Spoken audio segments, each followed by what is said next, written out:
दिल्ली के LG VK Saxena ने मुख्यमंत्री अरविंद केजरीवाल के खिलाफ एनआईए जांच की सिफारिश की है। आरोप है कि आतंकी संगठन सिख फॉर जस्टिस को उनको फंडिंग मिली थी और एलजी को इसकी शिकायत मिली। इस आतंकी संगठन से अरविंद केजरीवाल के नेतृत्व वाली आम आदमी पार्टी को 16 मिलियन अमेरिकी डॉलर मिले थे। इस मामले में बातचीत के लिए हमारे साथी विवेक शांडिल ने एसजीपीसी के मेंबर महेश इंदर ग्रेवाल से बातचीत की है। सुनिए क्या कुछ कहना उनका। दिल्ली के एलजी ने एनआईए जांच की संस्तुति की है अरविंद केजरीवाल के खिलाफ। उन पर आरोप यह है कि सिख फॉर जस्टिस से उन्होंने 133 करोड़ रुपए लिए और इस मामले में एनआईए जांच की सिफारिश की गई है। एनआईए इस मामले की जांच करती है, इसे खारिज कर देती है, देखने वाली बात होगी। लेकिन इसमें एक नाम जुड़ रहा है देवेंद्र पाल भुल्लर का, और बताया जा रहा है कि उसको रिहाई कराने के लिए सिख फॉर जस्टिस से अरविंद केजरीवाल ने वादा किया था, लेकिन बाद में उस वादे से वो पलट गए। उस बारे में पतविंदर सिंह पन्नू ने एक वीडियो भी रिलीज करके इस बारे में जानकारी दी थी। हालांकि अब इस मामले में एनआईए जांच करती है या नहीं करती देखने वाली बात होगी, लेकिन ये पूरा मामला एक बार फिर से पंजाब से जुड़ता हुआ दिख रहा है, आम आदमी पार्टी से जुड़ता हुआ दिख रहा है। और इस पर बातचीत करने के लिए हमारे साथ बेहद खास मेहमान मौजूद है। महेश इंदर ग्रेवाल मौजूद है जो एसजीपीसी के मेंबर हैं।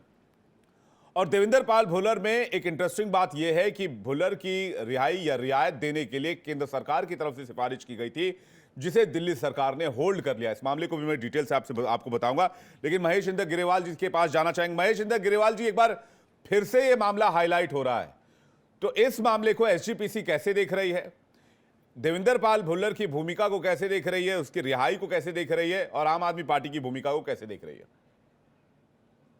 देखो, देवेंद्र पाल सिंह भुल्लर को जो भी दोष लगाया गया, कोर्ट ने उसको सजा दी।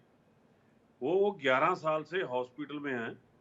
जब भी जेल में रहे, हॉस्पिटल में रहे, क्योंकि मानसिक तौर पर उन पर काफी इफेक्ट हुआ, जो तशद्दुद वगैरह हुआ। लेकिन जो कोर्ट ने उनको सजा दी, वो सजा पूरी कर चुके हैं। करीब करीब 10 साल ऊपर हो चुके हैं उस सजा को। जिस कोर्ट ने सजा दी हो, उसको छोड़ना और उसका अपना जातीय अधिकार है। और ये क्योंकि उसका जो वाकया है वो दिल्ली का है, इसलिए वो केस दिल्ली सरकार के पास है। आपसे जो मैंने पूछा कि एनआईए जांच की सिफारिश दिल्ली के एलजी की तरफ से की गई इस पूरे मामले में, आपने कहा कि देवेंद्र पाल भुल्लर सजा लगभग 24 साल से ज्यादा की सजा काट चुके हैं, जहां तक मेरे नॉलेज में है। आपने कहा कि सजा उनकी खत्म हो चुकी है, लेकिन फिर भी रिहाई देने में दिक्कत पेश आ रही है। बार बार ये रिक्वेस्ट भेजा जाता है, लेकिन दिल्ली सरकार की तरफ से इसे रिजेक्ट कर दिया जाता है। अब सवाल यह है कि एक तरफ एनआईए की जांच है और दूसरी तरफ देवेंद्र पाल भुल्लर की रिहाई का मामला एक बार फिर से गर्मा गया है। नहीं, ये ठीक है कि एनआईए क्या कर रही है, उसमें तो हमारा कोई दखल नहीं है। लेकिन जो सिख भावनाओं का मसला है, हम बहुत देर से मांग कर रहे हैं। हम तो ये भी समझते हैं कि इस देश में सिखों के लिए कानून कुछ अलग है, कि उनकी बात को नहीं सुना जाता। और चाहे अब दोबारा पकड़े गए हैं, और गुजरात में जो बिल्किस बानो के कातिल थे उनको रिहा कर दिया गया था। बड़ी एक आम सी एक कमेटी बनाकर उसको रिहा कर दिया गया था। अब सुप्रीम कोर्ट के दखल में दोबारा वापस पकड़े गए हैं, वो बात अलग है। लेकिन क्या है कि हम देख रहे हैं कि जहां कोई दिल्ली में बैठी सरकार है, जो ठीक है, कुछ समय आया था जब हमारा गठजोड़ था अकाली दल का, तब ऐसी कुछ बातें आई थी कि दिल्ली में कत्लेआम के लोगों को दोबारा केस खुले हैं और टाइटल भी उनमें आज पेशी भुगत रहा है, या सज्जन कुमार अंदर है। ये बात ठीक है, लेकिन अब जो हमारे को दिखाई दे रहा है कि जहां जैसे जो कांग्रेस ने किया था, जब भाजपा कर रही थी, उसी लाइन पर उससे भी ज्यादा कि ना ये बात कर रहे हैं सिखों के लिए। क्योंकि देखो, जो आदमी अपनी सजा से डबल सजा भुगत चुका है, उसको रिहा क्यों नहीं किया जाता? इसका कोई कारण भी नहीं अब तक बताया जाता।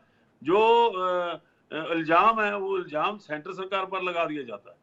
और केजरीवाल और उनका जो टोला है, वो बोलता है कि हमारे सेंटर सरकार ने इसको रिहा होने देती, जबकि कानून के मुताबिक जो भी उनका जिम्मेवारी है, जो नैतिकता के तौर पर, कानूनन तौर पर, जो आम आदमी की दिल्ली की सरकार है, उसका ही ये दायित्व बनता है। लेकिन वो इससे भाग रहे हैं। ठीक है महेश जी, बहुत बहुत धन्यवाद हमारे साथ जुड़ने के लिए और इस मुद्दे पर अपनी बातचीत और एसजीपीसी का पक्ष रखने के लिए। आपका बहुत बहुत शुक्रिया इंडिया डेली लाइव पर कनेक्ट करने के लिए। धन्यवाद।